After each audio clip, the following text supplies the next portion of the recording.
Hello everyone, welcome back to Richard Hawk. I'm Drunken Dan. Man, I've been trying to actually think of topics to discuss this week. It's not really been anything. We took those 2 weeks off, and all the shit happened then. And then everyone got quiet for a week. And now it's like, well, what do we do now? There's no stupid controversies to whinge about.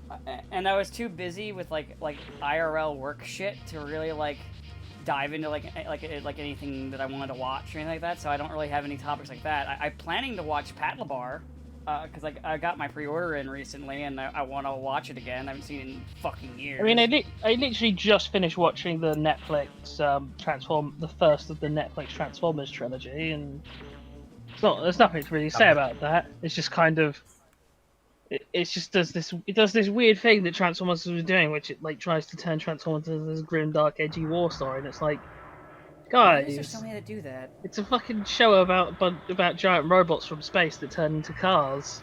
Why are there so many Transformers things that try to make it dark and gritty? I don't get it.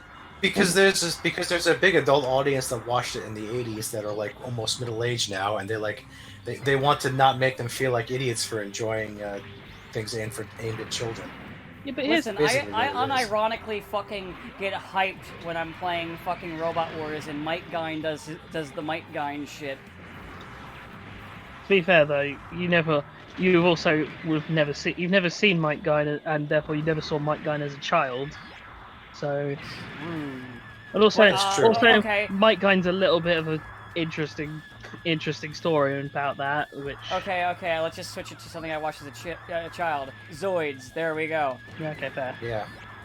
I will unironically, if they made dark and edgy Zoids, I would be like, fuck off. Here's the problem with making dark, edgy Transformers. Right, it is kind of the same issue I have when you try and take Batman too seriously. Is that at a certain point? You mean like his fans typically do?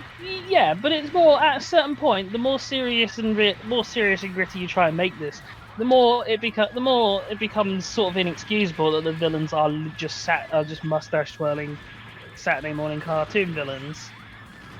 It's one thing when you're doing a silly story to have Megatron and his grand plan to frame the Autobots through through incriminating video that's literally just Decepticons wearing Autobot costumes. That's one thing. It's another thing when you're also it's another thing to have Megatron, who's still just as hilariously over the top evil.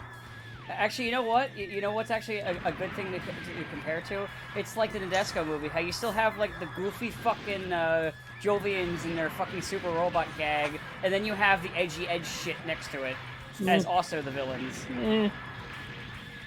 Yes, Nadesco's a bit weird because the Nadesco... I'm talking about the movie specifically.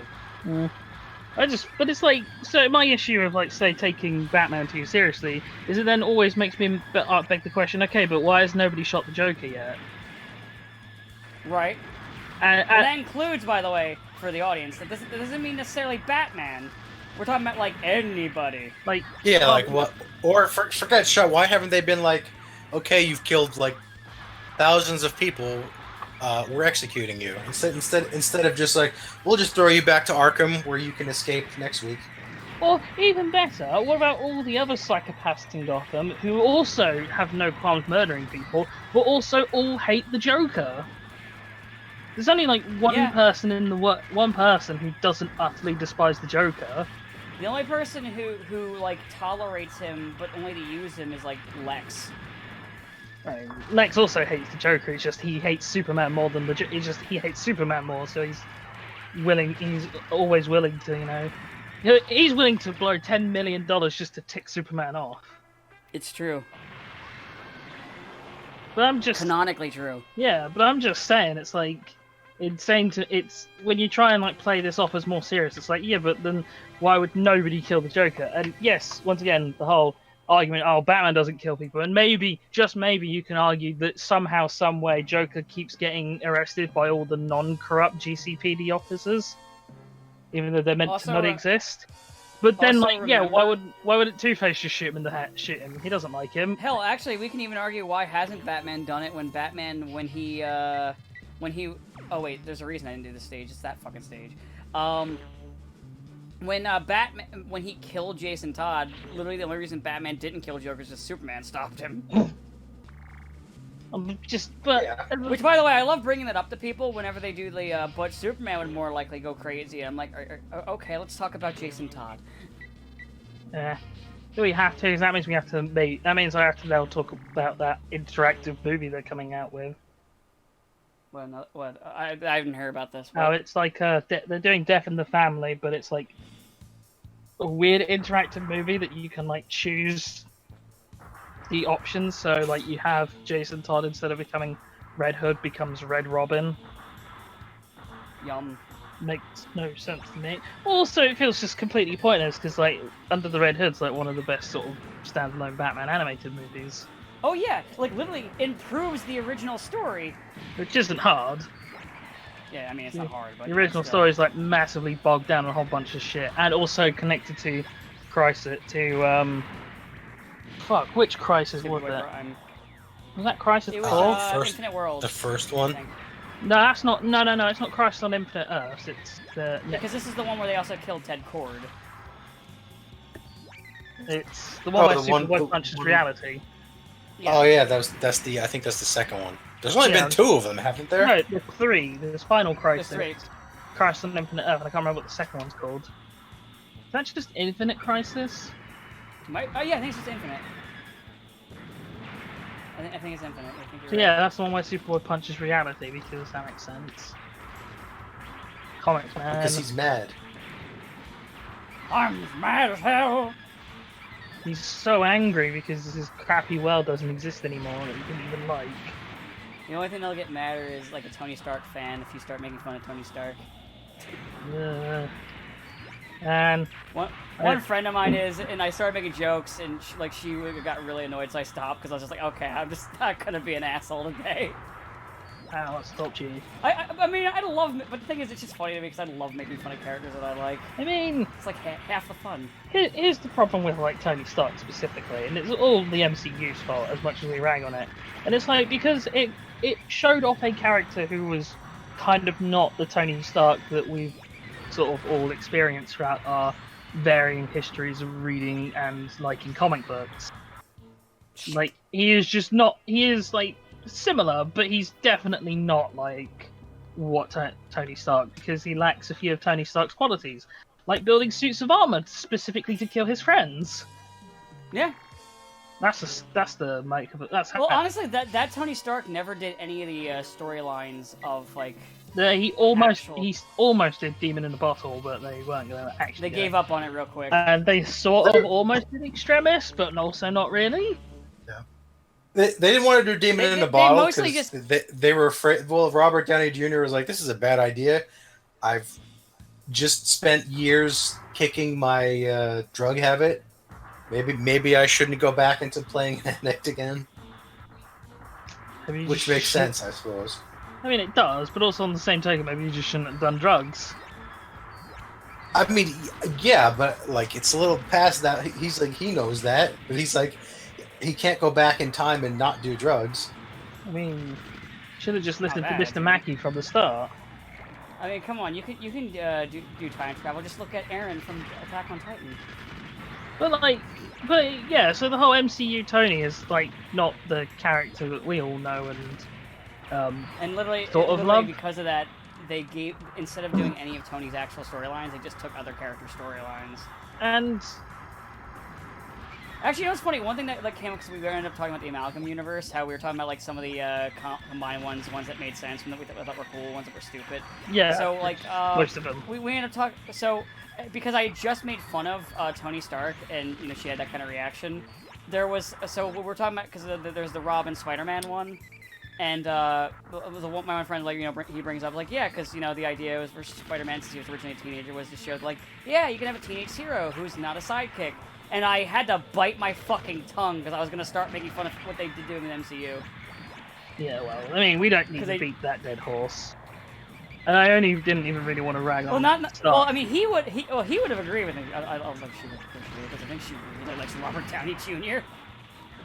I mean, fair. Like I said, Yeah. when you break it down, MCU I mean, she totally. does know like stuff about comics and shit. Like she's into it. It's just one of those things where But I think they're it's just, one like, of those. really into. Why are we swinging it? Is like it's the unfortunate thing of if you know the comics and you know the characters, it makes certain things in the MCU always feel awkward. Yeah. Like I the one that always gets me, that always is like a little bit is when I think on Endgame and I think of like the big sort of final battle where Peter Parker's I mean Iron Man's got the gauntlet and he's running, he gets hit, and then Carol Danvers comes along, and it's like, considering the shared history of those two characters, their interaction feels ooh.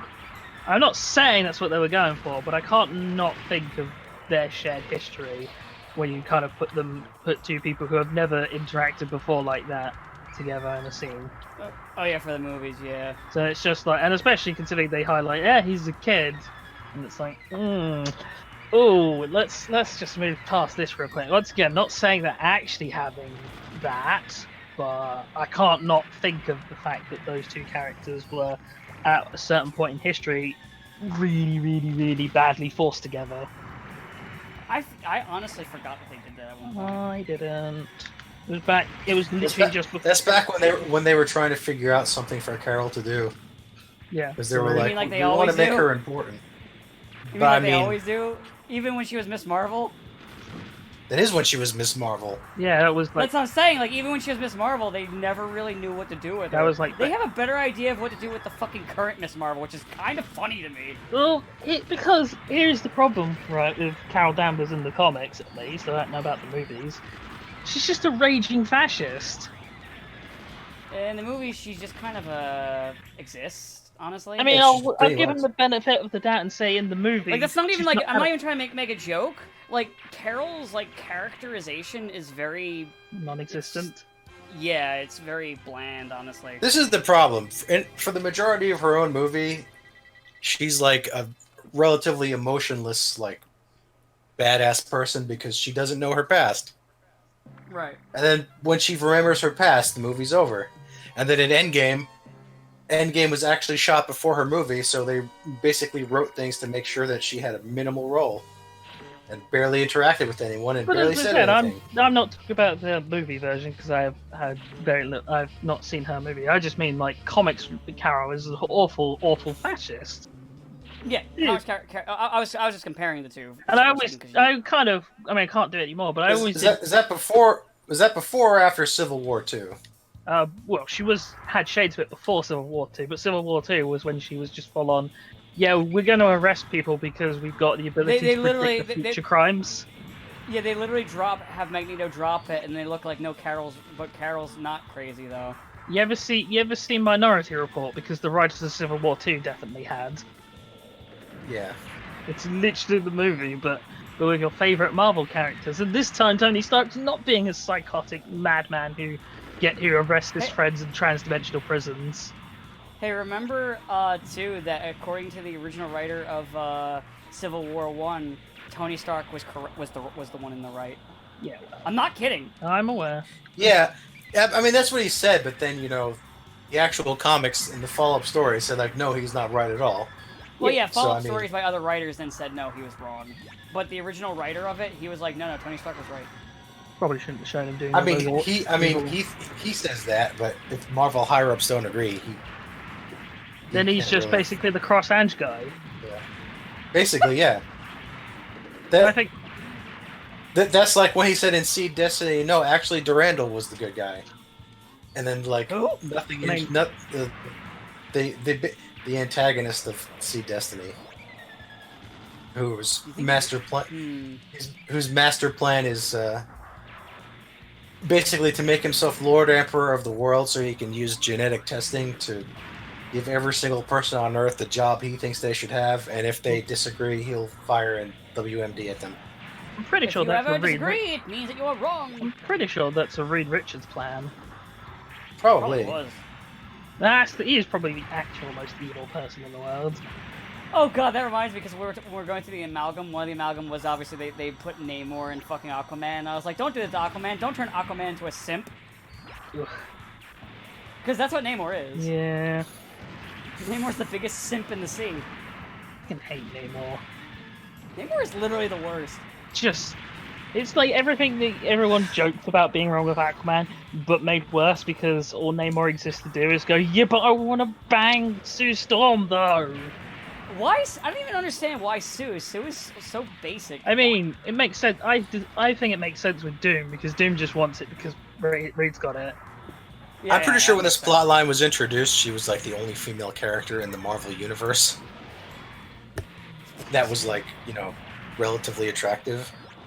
That wasn't Aunt May. Or a Well, or that's a the thing too. Is teenager. that back then, also back then too, like every Stan Lee female character had the same fucking personality. Like OG Jean Grey and Sue Storm are the same thing, just one's a redhead and has psychic powers. Remember, for like 2 years, all they had was the Fantastic Four and Spider-Man. Yeah. And Mary Jane and Gwen hadn't been introduced yet, so like Sue Storm was basically the only woman Because there was in a the love Marvel interest universe. before those two. Yeah, and Betty- I think she was. Betty Brant. Wasn't she Yeah, but I like don't- like super? Wasn't she basically like the old '60s Stan Lee woman of what personality? Betty Brant. Wasn't she? No, Maybe I should give her a she was personality. JJ's secretary. Because I don't know what her personality is. I don't. I never read the old comics, to be honest.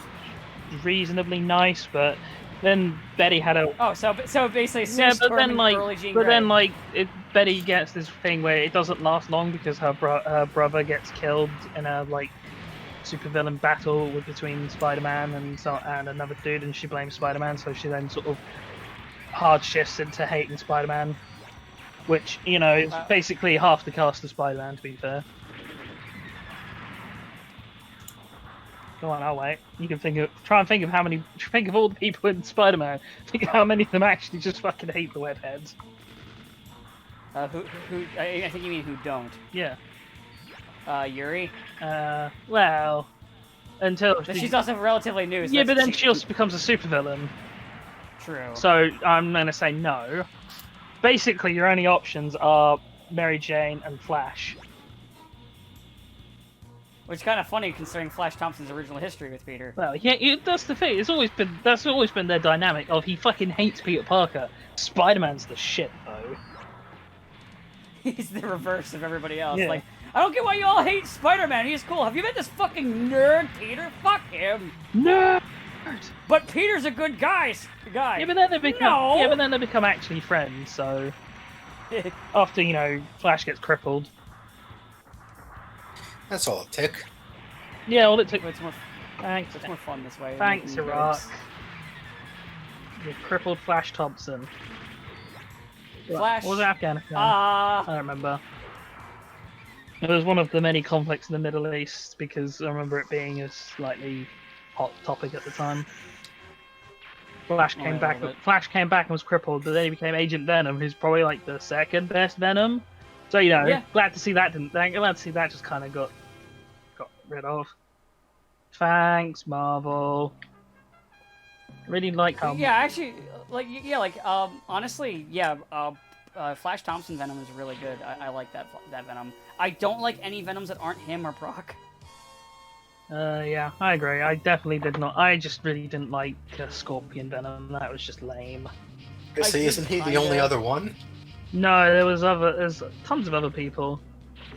I did kind of enjoy though the anti-Venom era Brock. That was fun. Yeah, but then they got all weird about. Then that got even weirder. That's true. So just ruin everything. Fucking comics, man. They deserve to die. I mean, I honestly sometimes theorize that Marvel specifically is actively trying to kill itself. I'll tell you what would. You know what would get Marvel get people back reading Marvel comics? Bring back the Shogun Warriors. I'm telling you right now, I sincerely believe that they're actively trying to kill the Division. Well, hell, if you can't be asked to get them. Like a lot of the really dumb decisions lately with Marvel have made me think. I think they're actively trying to die. I think they're trying to die. Well, if you're not going to bother to get the rights to all the Shogun Warriors back, at least bring back Red Ronin. Not because I think Red Ronin is a particularly good design; it's actually awful, but Oh yeah, actually, because we were talking about like stuff like that with Iron Man earlier. I got a real talk. I honestly like War Machine as a character way better than Tony Stark. I liked him until they made him Iron Man, and then he kind of turned into a psychopath. That sucked. Like literally Well, that's what went, happens when you wear the Iron Man suit. You become a psychopath. literally lost apparently. his mind. So we had to then have then we had to have the Silver Centurion crap. So, Man, I miss the Squirrel Girl comics. They were fun. I miss comics in general. They were fun, but My favorite one was where there was a bunch of dude bros pretending to be the Silver Surfer scanning a planet. poor Surfer. His life is pain enough, is misery enough without shit like that. What when the last time Red Ronin actually appeared was? But yeah, basically these guys would like they basically just wear like shitty silver paint, go to planets, say like, yeah, dude, I'm the Herald of Galactus, brah. Give me a bunch of stuff, or we're gonna blow up. You're gonna have me eat your planet, brah. It was stupid, and I enjoyed it. The Squirrel Girl comic was fun. It was a lot of fun. Shame they ended it. Dark Reign Zodiac number 3. What? It was a Dark Reign. Red Ronin was a Dark Reign. Huh. Fair enough. Just saying, Marvel missed a trick when they also didn't get the Transformers license back. Marvel missed a lot of tricks. Yeah. And right now, all they're doing is missing tricks. Oh, actually, you know what? Speaking though of bringing things back, guess who's back though? Who? The best supervillain that DC ever produced. That- I think it was DC. Is it Snowflame? It's Snowflake. Oh, wow. He's back. Wow, we're actually Pot. scraping at the bottom. We're actually scraping the bottom of the barrel. We've actually done it. Hey! Don't you dismiss Snowflame like this! Ugh. They are You dead. knew it was inevitable in this day and age. I mean, just because you know it's inevitable doesn't mean you want it to happen. I wanted it to happen. I wanted Snowflame. Is he still fueled by cocaine? Yes. Which is somehow less ridiculous than mongoose blood. Oh yeah, it's been a hot minute since we talked about the mongoose blood. What are you talking about? It's been like weeks. It's been a while. We've been off on a couple. We haven't really talked about it since starting Gundam. Well, it's We haven't talked about mongoose very blood. hard to segue into mongoose blood. I mean, I guess I can sort of say because it's somewhat related. A friend of mine was trying to say, "Oh, I don't like mechs," and he even something I dislike the fact he said, which is that they all just operate on rule of cool. And I was like, okay, what mechs? Out of curiosity, what mech series have you seen? And he said none. And I'm like, okay, yeah, that was that sound effect. And I was like, yeah, I don't think if like you can say it, you can't say that because it's like you can't say shit like either like it or dislike it works on rule of cool. No. I mean, you can argue it with Gundam, but it's really not the point of Gundam. Yeah. Like, But but it was and also rule of cool and how much it also varies from series to series too. well, it's even more than that because, as I said, I only took offense to the fact him liking or disliking Max is whatever. It's more the fact that it was a really broad, sweeping statement that I disliked. And then I said, why is it Right. you like superhero stuff then? If you think robots are silly, Wait. like why? Yeah, go ahead. Like why is it if robots doing shit is too silly? Why is like a man who dressed like a bat not silly? Batman, who literally runs on nothing but rules. But like it's that idea, it's that argument of he's trying to play off the fact that he's this cynic, so he can't enjoy these things because they're just too silly. It's like, but you enjoy other things that are equally silly. Like, I like you, man, you're my friend, but fuck off with that. Don't be a pretentious asshole about shit you don't even know. Even it's one thing if it's like, yeah, I've watched this series. Like even if it was just I watched an episode of Gurren Lagann, I'd be like, well, at least you tried. Honestly, I was expecting Gurren Lagann. Yeah, what if you watched Gurren Lagann? I was like, what do you watch? Gurren Lagann, Promar? What did he watch? Aren't they all like that? But like, no, he didn't seen any. But it's like, well, why are you making these kind of statements about everything? Because I even tried to point out, mecha as a genre is actually more like here is a different genre, but also we put mechs in. Like, Right. well, like take God and R for instance. God and R is a romantic comedy, but we put mechs in. Like Evangelion is a psychological horror. Patlabor is kind of like this like episodic thing where it changes. Patlabor is like a police procedural, but we put mechs in. But sometimes it also does other shit too. It's yeah. and also I do enjoy like actually speaking of that, like even the mechs are like significantly shorter in Patlabor than literally anything else out there. Well, because you can fit it in the back. You can have one crouched in the back of a pickup truck. But yeah, so as I said, Eva's like a psychological cosmic horror story, but with mechs in. Yeah.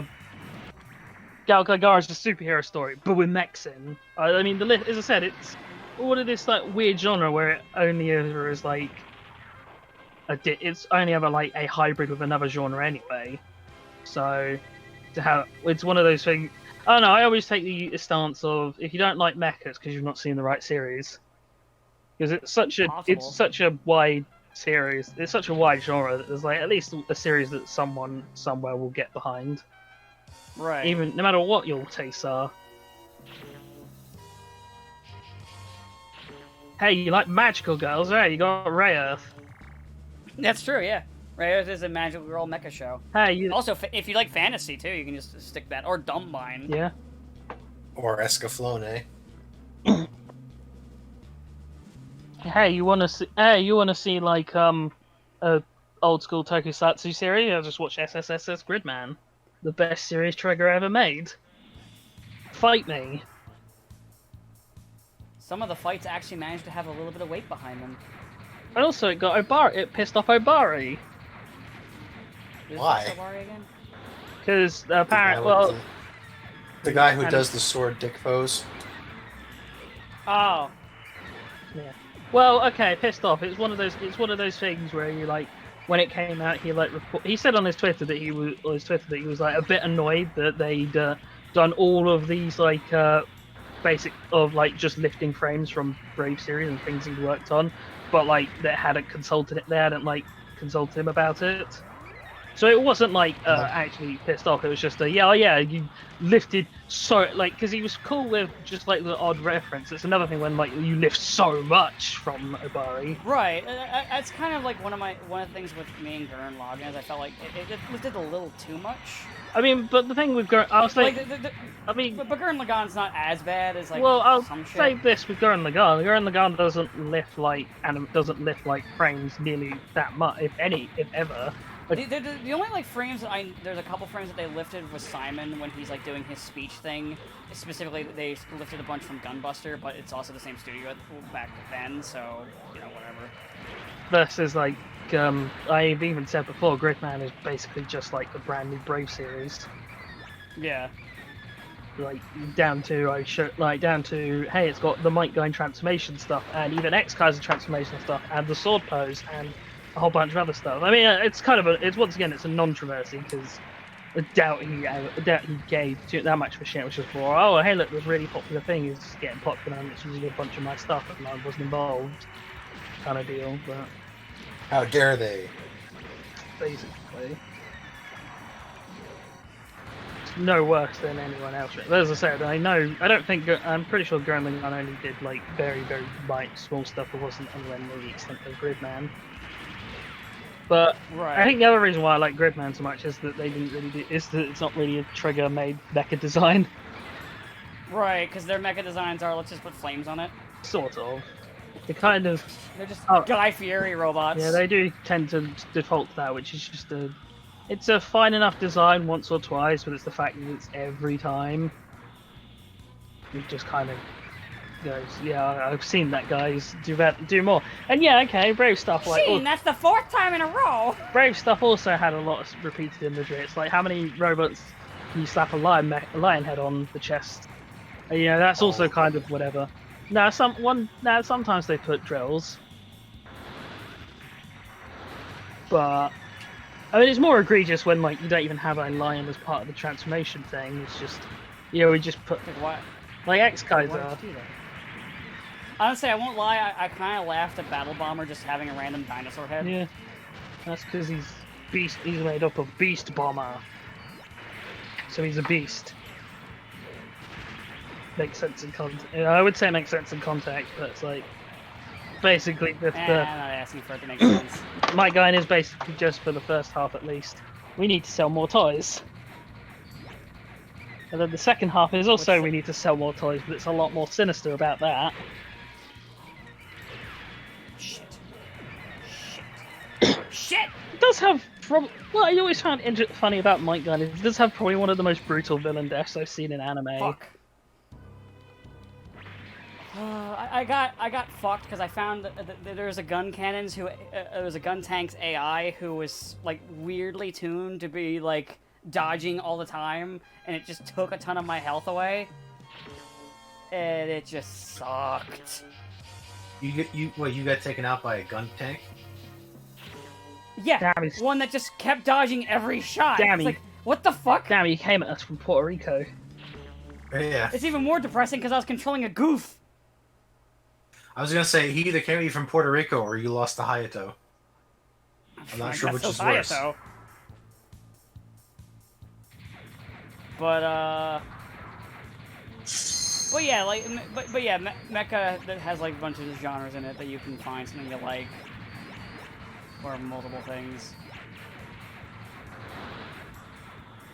But Sorry, I'm just trying to find a screen grab to showcase how fucking brutal this one killing Might Gun is.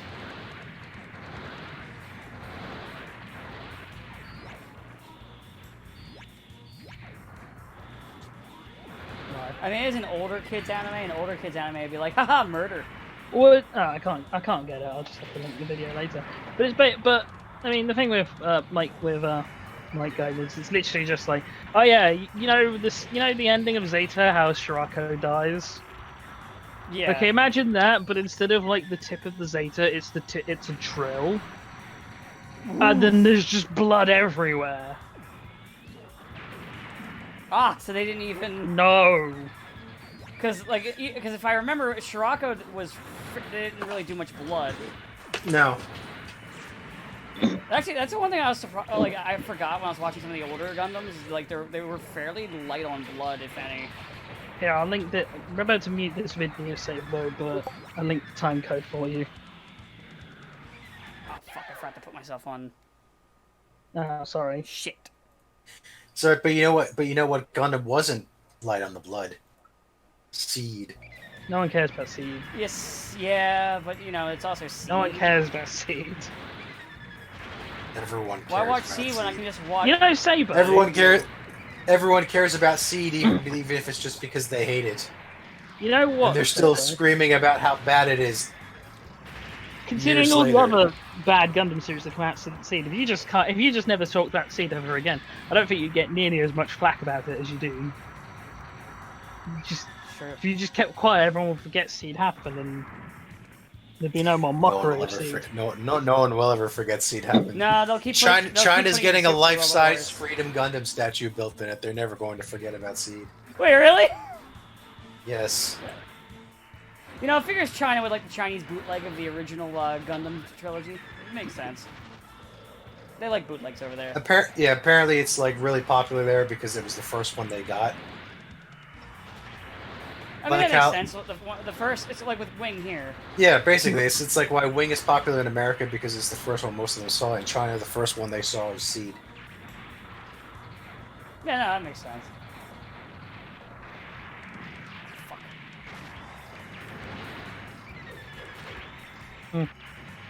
Well, we'll see what happens. Well, we'll see. China might not be able to do. China might have to stop that. That dodgy gun tank made a mistake. He dodged in the wrong direction, went right into my blade. That's true. I mean, that's assuming China survives. Oh, they will. They'll just keep sending us seeds. Wait a minute. Maybe that's what the seeds are. Because that's Gundam what the seeds are for. They're like, we like Gundam seeds. We'll send them seeds. Maybe a Gundam will grow out of it. It'll be their seed destiny. No. No. Okay. No. Yeah. No, I'll give it to you. I'll give it to you. Yeah. That's the first time anyone's ever given me one of those. I chuckled slightly. I refuse. The corner of my mouth went up for about a fraction of a second, so I'll give it to you. Actually, because I was asking about the path divergence thing. I was thinking about it. It's like, yeah, I would then have to also deal with Seed, and I don't like Seed, like at all. I can tolerate Double O to an extent, but Seed I just don't like. I mean, the first season of Double O is pretty decent. It's just. I don't like Double O, the- but I can't say that I can have contempt for it. Well, the problem with you know? the problem with Double O is that first season is ruined by knowledge of where the plot goes. Right. So, But I don't have like the contempt for it like I do Seed, which I don't think Seed even should exist. I mean, that's because you watch Seed. Fair. Like, you didn't watch Double O. Fair.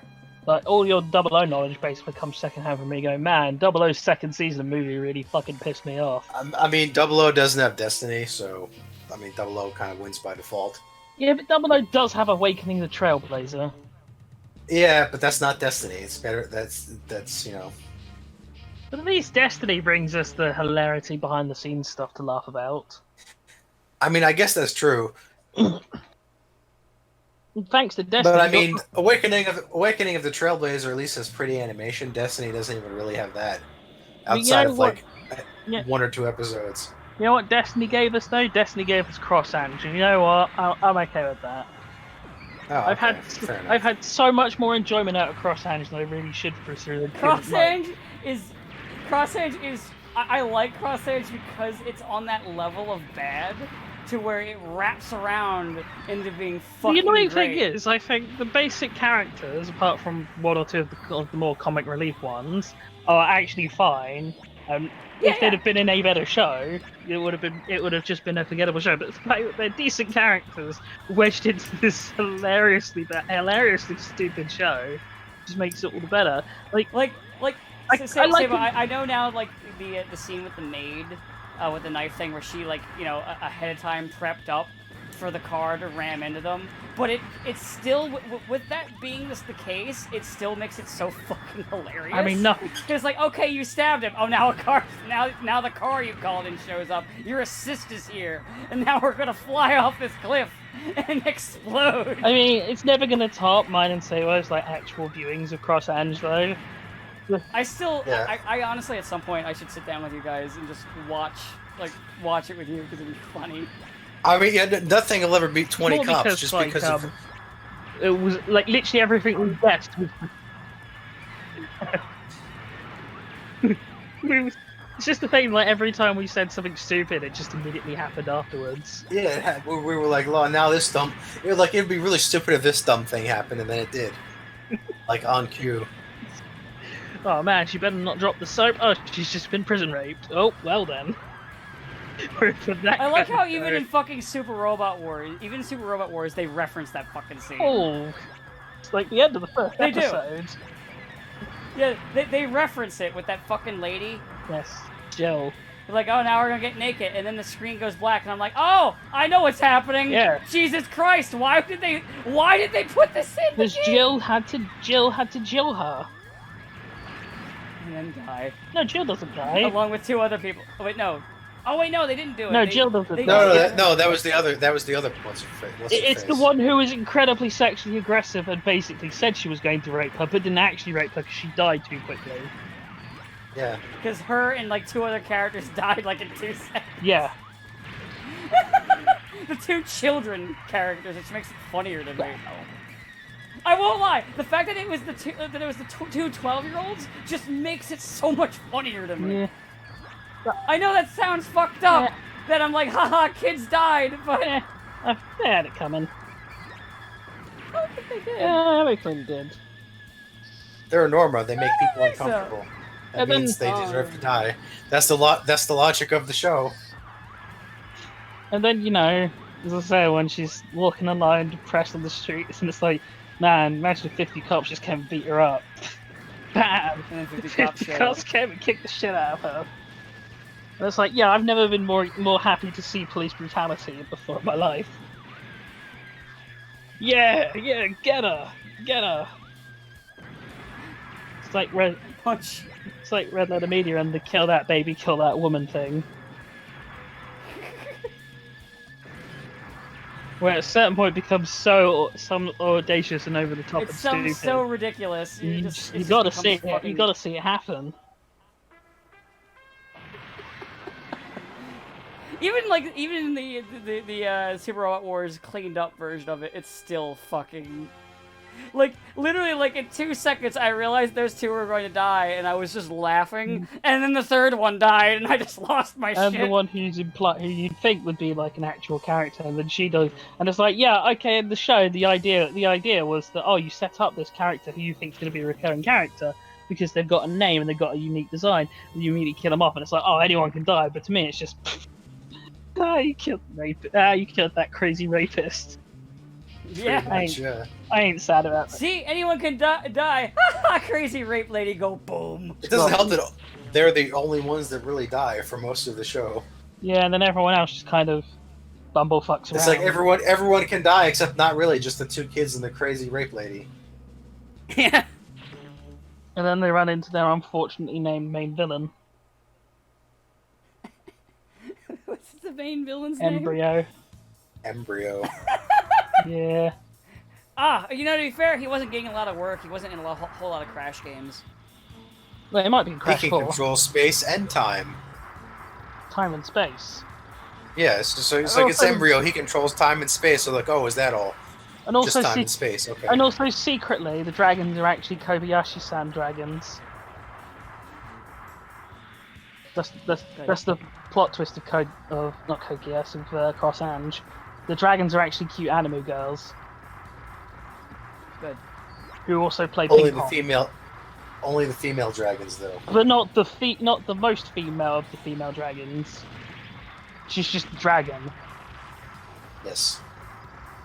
called Aura, who's like God or something.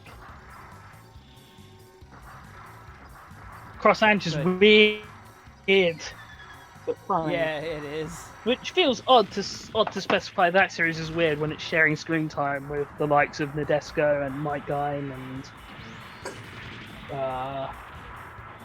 Double O. yeah, Seed. Double O's less weird. Double O's just kind of like Double O and Seed aren't like weird. Like I mean, proper the anime UC weird. one is really weird. the other UC universe is really weird because, okay, so Getter Robo was first, then Gundam, and then like the Gundam stuff happened, and then also Mazinger and Evangelion. Well, yeah, but when you think, because you have to think about the timeline, it's Armageddon, right? So there needs to be like 10, 20 years between the Get a Robo stuff happening and everything else, because you need to have Ryoma, you need to have the invaders have to have been a thing, but not a thing at the moment, and also Ryoma has to be in prison, or just released from the prison.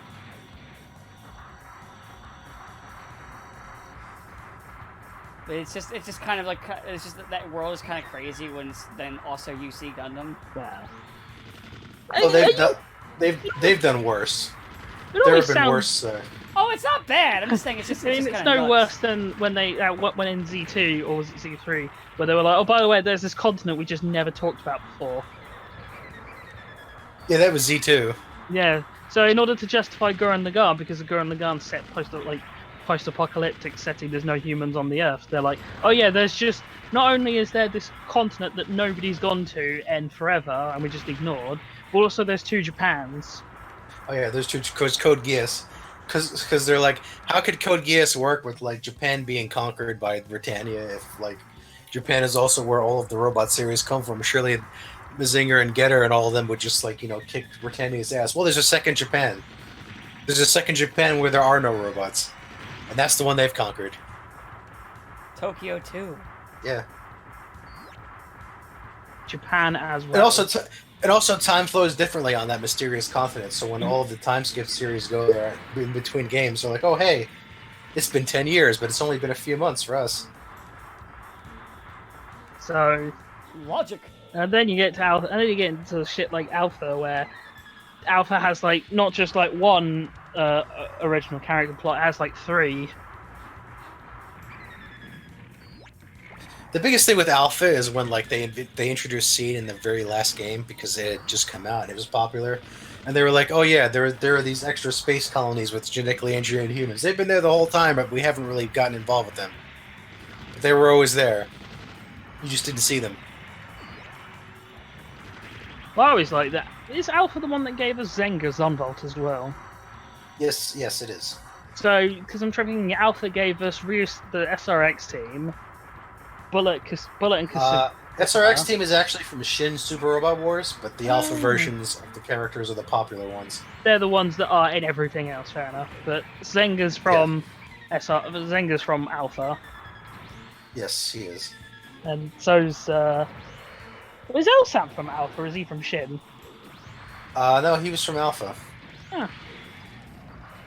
So yeah, it gave us Elsam. It gave us fucking. Actually, Alpha. Elzem isn't an alpha. Ratzel is an alpha. Yes, Ratzel's an Alpha. I forgot. Like Elzem never shows up in alpha. Like he just shows up as Ratzel because yeah, it is Ratzel. My bad. and then he's like, brother, why are you wearing stupid goggles and going by a different name? Well, it's a long story, right? So what was it? That's a long story, right? It's a long story, right? And then he never says anything again. Good old Elsam.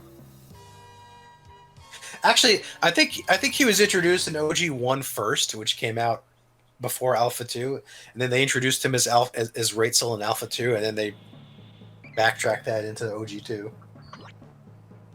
By the way, I was surprised though, because I figured that the Purus were just going to be dead. I was surprised that they were in the game. Yeah, so was I. In V. They're usually. I was just like, oh, Purus. It's because they already had the Qbili assets from the last game, so all they had to do was recolor the sprite. So I was like, oh, that's easy. We'll put them in.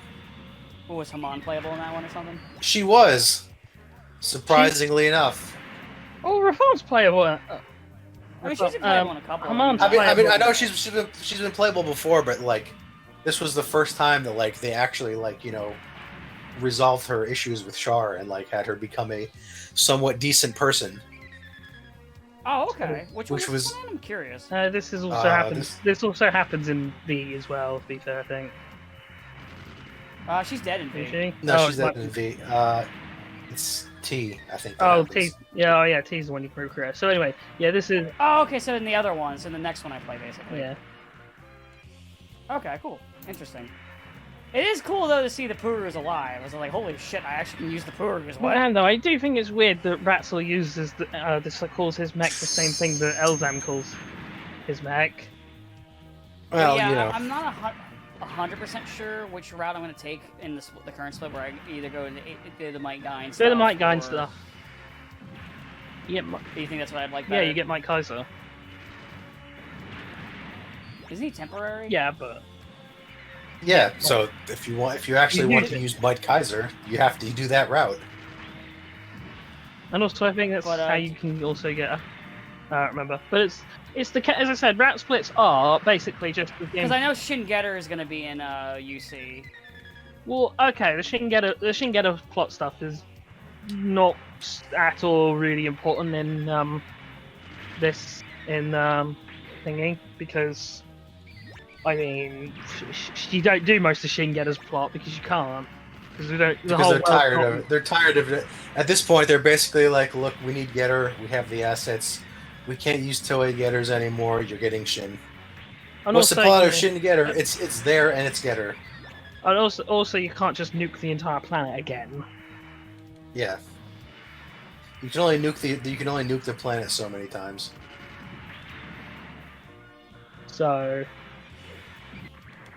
Oh, actually, you know what? There's a gag I really like that they did with Boss, where Boss even makes a joke because like the translators don't know my name. Not even the original book author knows my name.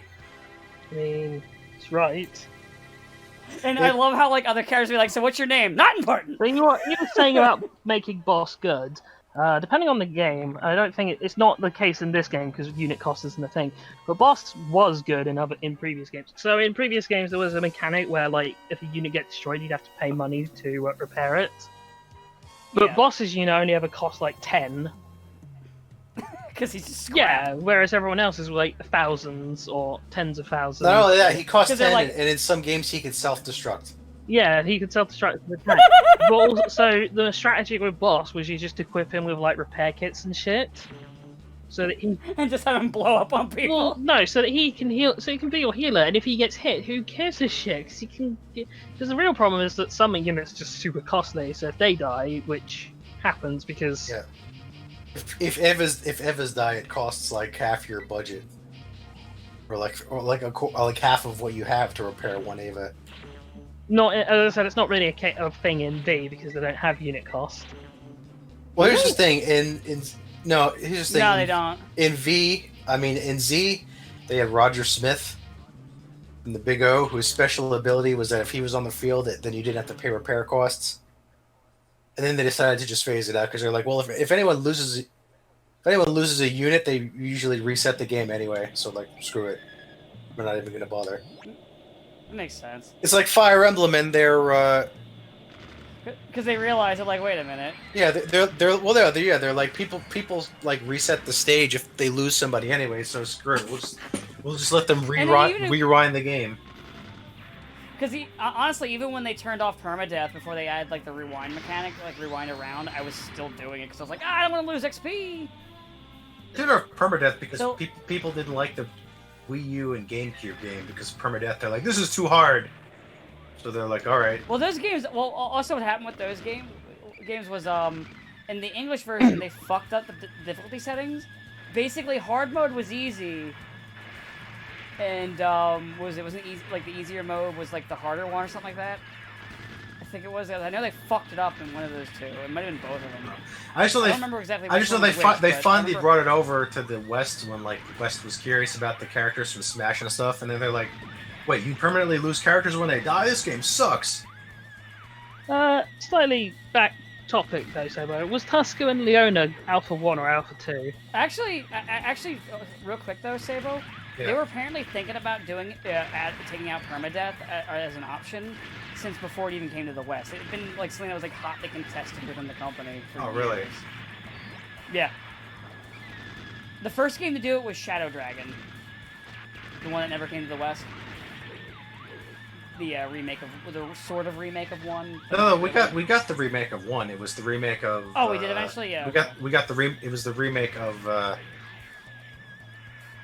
Not. It was the remake of 3, which is actually the sequel to 1. That didn't come out. Anyway, go ahead with your question. I was just going to ask which Alpha game was Tusker and Leona the protagonists of? They were the potential protagonists of 1, but they went with Kazuha and Bullet. Even though Bullet's the worst. Fucking, I hate Bullet. Yeah, pretty much. I never played all the Robot Wars, so I don't know these. You're better off not knowing Bullet. Bullet's the... Sabo, in your opinion, would I hate Bullet? I don't know. I don't really think he's that bad. I mean, there's a lot of characters Train doesn't like in Super Robot Wars that I like. Well, they're okay, I guess. What do you mean? There's only 2 characters I dislike in Super Robot Wars. Okay, Bullet and Misaki, both of whom I don't think are really that bad. I just think they're boring. Bullet is a generic guy who's popular because he's voiced by Tomokazu Sugita, which gives him immediate popularity. Because Bullet is the oatmeal of robot protagonists, is all.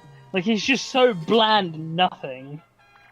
Like he just my experience with this is so low because I've not really played much. Because I've only played like V. I've known of the series for years, but I never really jumped into it until I bought V and T on Amazon. It's worse because... And T I haven't played yet because I'm waiting until I finish V before I touch T. But yeah, I only really dislike 2 characters, and I just don't like Misaki because I don't like Cybird because I just think just don't like its design, and he's just there. Like his whole shtick is he hates this one guy who's maybe not even actually evil.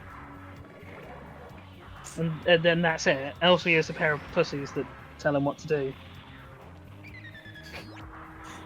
Well, there's also he has a backstory, but it's in like the games that nobody likes to play.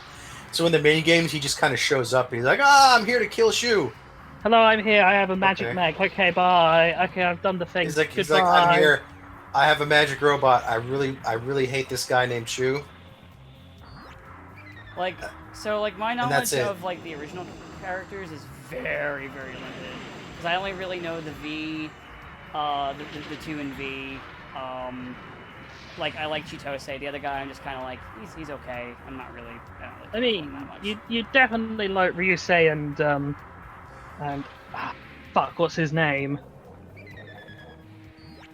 Oh, why am I forgetting other OG protagonist name? Who are you thinking of? Altizen Pilot.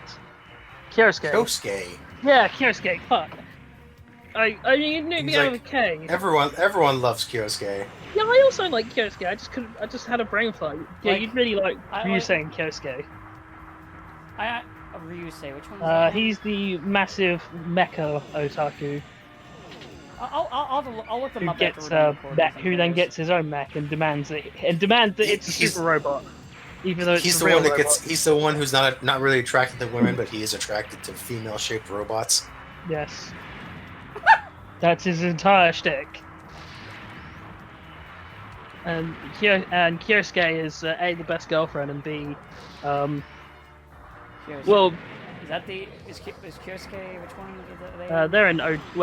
they're in like different games, but they're the main protagonists of OG1 and OG2. Oh, okay. Wait, is that the blonde that I've seen? Kyosuke's sort Yes. of blonde. No, no. The blonde is his girlfriend. Yeah. The one with the like cut up jeans. No, I've seen that's that Lu- one. that- No. Ryune. That's she's- Misaki's girlfriend. She's the one The character who. Train doesn't like. Yeah, I don't like Misaki, but I like Ryune. Because I've heard, because like some people said like, oh, you'd probably like Ryune, and I looked at her design, I was like, she looks cute. I don't really know much. Well, about her whole girl. shtick is that so her father, who's a genius builder, gave her a robot, and she was like, I don't like that robot. It's not cute. So it's like, okay. So we went and took the robot, and he put a girl's face on it. And she's like, yeah, I'll take that now. Yeah. It's kind of funny. And then that's kind of all she did. Oh. Well, it's because, like Sabo said, the games that actually involve Masaki and, like, essentially her plot are ones nobody likes, so nobody bothers to put, so they don't bother to port any of that story over because it's just. Also, for like 20 years, they had one side game, and then all of a sudden, like they decided, hey, let's give them a whole series, and then nobody liked the series, so that was kind of the end of it. They had like one random Super NES game that like was pretty much the only backstory they had for 20 years. Because remember, Super Robot Wars has been going on since 1991. And then by the And I know it's. and then old by the sin. time they got to Alpha or got to OG, they'd already done like the Alpha plot, and they've still not even finished the Alpha plot because Alpha's like 3 games worth of story. yeah, OG started in 2001 with Alpha 1, and they finally got around to doing Alpha 2 in the 4th game that came out in like 2012, and we're still waiting for Alpha 3. And God knows if they're going to port over like any of the stuff from Z or into roll that into, because they ported over the J stuff in Moon Dwellers. Oh yeah, I did see Moon Dwellers. I'm probably gonna get that at some point. Moon Dwellers is probably- going to be.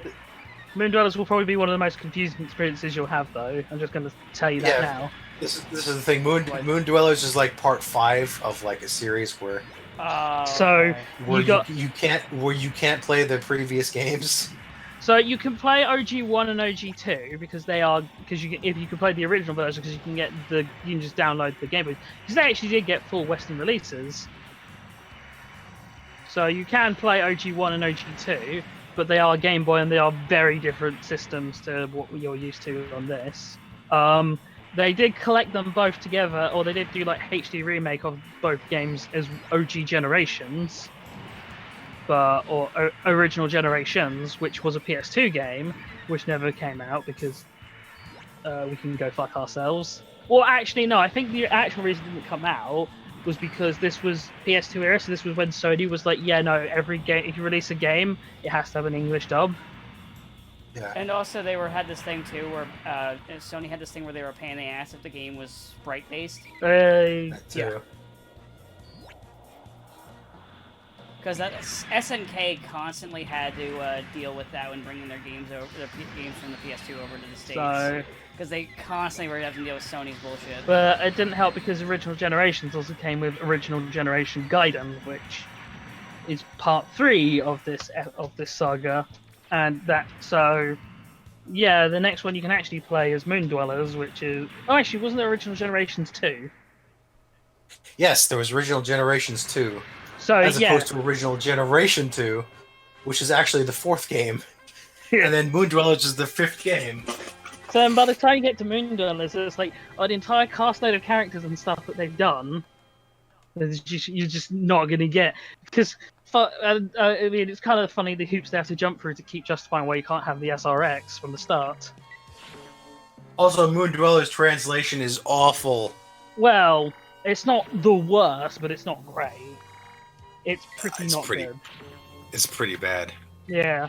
It's not as good as V, No. where like V every now and then I see something goofed up, but I'm just like, it's fine. Well, Moon Dwellers was the first attempt they really did at translating this. Okay. Because I do notice like little errors here and there in V, but like I'm just like, but also considering what I did in order to get the game and everything like that, I'm like, this is fine. If it was like a retail game I was buying at GameStop, I'd be like, what Bearing the in fuck? mind, it's also not a triple. It's a, well, I mean, it's Bandai Namco, but it's a small studio from Bandai Namco, and it's a game that is ostensibly only meant to be in the, Singapore, it's basically just meant to be in Singapore, but it's only put there because they know full well that people like us, That people like me are going to import it. because that's the only way they can get around like rights issues with the game. Pretty much. They were like, they're like, it's Singapore only, wink wink, but like they knew people were going to import. They were like, thanks, like we got a lot of import sales. Thanks, guys.